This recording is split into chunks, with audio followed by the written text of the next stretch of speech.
Hey guys, JCM Fix here with another fix for you. Today I have once again the 1992 Toyota Century. Recently I'm finding that the bonnet, or as you say, the front hood, is not able to stay up as it used to.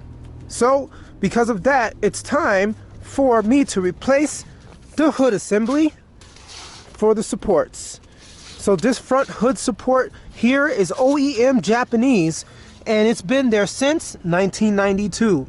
One of the issues I'm having is that I cannot find this particular assembly anywhere. As you can see, it has a ball socket down there, which is already attached to a particular ball joint there, and it has just an eyelet port. So you may ask, well, what's wrong with just finding an aftermarket? Well, guess what? It's just not that easy. I went ahead and did some measurements and found out that this is 15.5 inches from the middle of here all the way down to the middle of there. So 15.5 inches, yes, I could find.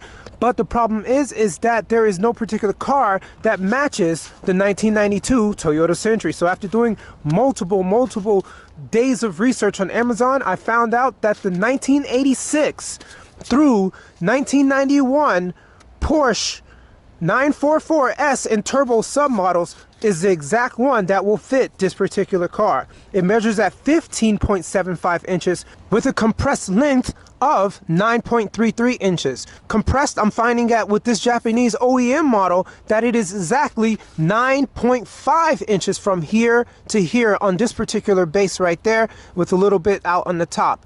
Even though the tough support models that I found on Amazon is up to 15.75 inches, is perfectly fine because the OEM maxes out at 15.5. So we're good to go for a replacement. But the only problem I'm finding is with this particular ball joint there, you can't just simply take it off because it has a small metal ring right here in the middle, which keeps me from just pulling it right off. I can easily take this portion off with a 10mm socket, but just not here. So what I'm going to do is I have a multi-tool cutter and scraper, which I'll go ahead and cut through and remove it off. This way I can go ahead and remove this entire assembly and replace it. I've already done it on that side, so that's why the hood is actually able to stay up, because we have a brand new tough support on that end. So I need to go ahead and remove this, and then we can be complete with our job. Let's go ahead and do it. But first, let's go ahead and look at the tools I'm using for the job. So here first I have a 20-volt multi-cutting scraping tool right here. That's what I'll use.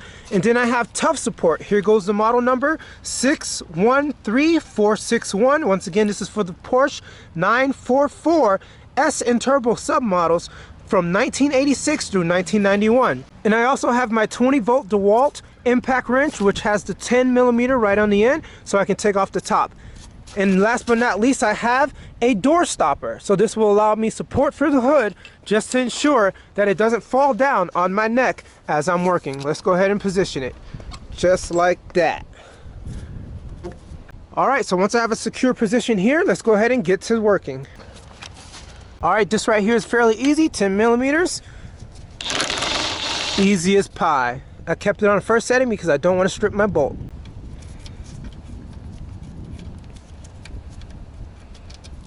Alright, I won't be using this, so I'll go ahead and set this aside. I have my magnetic tray down there and place this right in here. So keep in mind, I definitely will leave a link down below within the description of all the tools that I use or variants, so that you could also purchase them yourself through my Amazon affiliates link. Next up, the multi-tool cutter. So for this one, I'll be cutting metal, so I'll go ahead and change this particular setting on 5 at first, and once I get in there, I'll go ahead and change it to 6 in order to ensure that we get a nice cutting groove so we can take that off as cleanly as possible. And so you may ask, JCM, why are you doing all this? Why don't you just take it to a dealer or have it done? Because it's not really necessary. Yes, I know I purchased the 1992 Toyota Century, so it definitely makes it a little bit more difficult to find parts, but hey, it's something to do. And if I'm able to do it, it gives me more abilities to know that this car could last forever because I'm doing it with my own hands. Let's get going. So for this portion, we're just going to go ahead and lift this portion up right here and remove it just like that. Easy as pie. Okay, let's go ahead and let this hang just like this, and we're going to go ahead and expose the metal as much as we can to around here. So I can't just push it right here because if there's gas in here, I don't want it to explode in my face, so it's just not worth it. You see, it doesn't come off just by pushing it, so I don't want to hurt myself. I don't know if the gas is just from here to here, but it's just not worth it, so I'll just go ahead and cut from here to here and be done with it. So let's go ahead and put the settings to 5. and start the cutting. And don't forget about your safety goggles.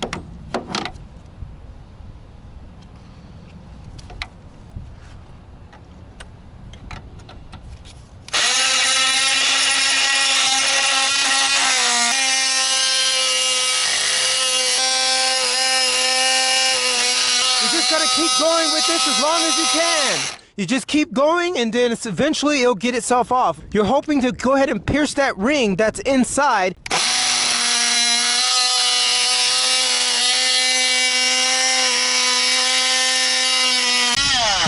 All right, so here's our goal right there. I don't know if you can see it, but right there is a little metal bar piece that's right in the middle. So I'm trying to pierce that. Once I pierce that, this can come off fairly easy. You see, it's right in there.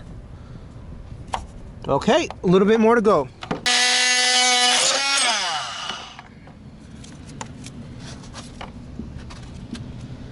It's almost off, guys. Just a little bit more. All right, so with a little bit more cutting, I'm almost there. There you go. Took it off 100%. As you can see, there's like a small indentation that would be there for the ring, but the ring is now gone. All right, so let's go ahead and just clean up this portion right here. There's no reason to grease it, because if it fails, we can just go ahead and get another tough support or boxy, which has a nylon U-socket, which could easily be removed with a screwdriver. So let's go ahead and put it on. So for tough support, they did not provide any type of force measurements, but Boxy, which has a variant as well, states that it's around 270 newtons. So as you can see here, it does not give any pressure. But it's okay that tough support didn't provide the actual measurements of the force used, because it was trial and error, and the trial and error worked out, because as you can see, that one tough support actually helped keep the bonnet up, where both OEMs, when installed together, did not, and it was falling constantly. So because of that, I know this experiment already works. So let's go ahead and finish it up. So once again, this is our nylon U-socket right there, and it already has a little bit of grease already inside. Look at that.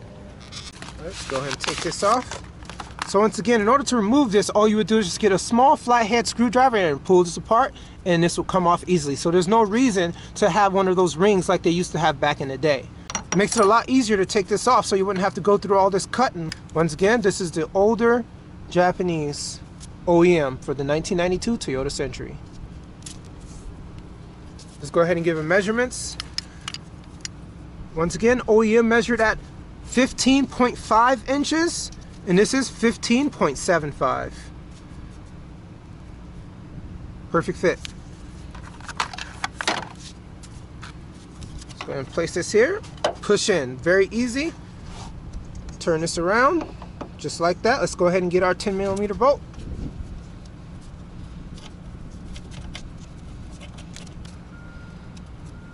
It's okay that it doesn't come all the way up here. It's perfectly fine. All right. So it shouldn't move, you know, just because it's right there, it will stay put. You shouldn't have any problems. Now let's go ahead and test our work. So the first thing I'm going to do is go ahead and remove this door stopper. Ah, perfect. So as you can see, it's already doing its job by keeping the hood up without an issue. So the next thing I'm going to do is just go ahead and lower it slowly. Now look at that. Closes perfectly fine. Let's bring it up again.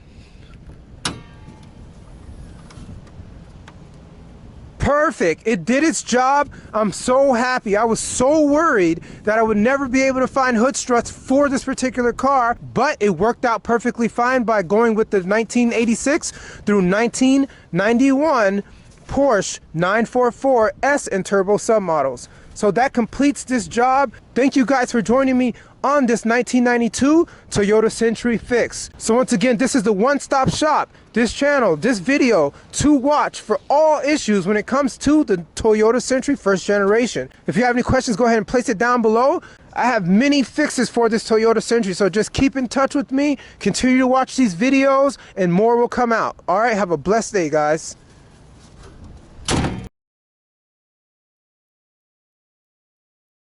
So for this portion, we're just going to go ahead and lift this up right here. So for this portion, we're just going to go ahead and lift this portion up right here.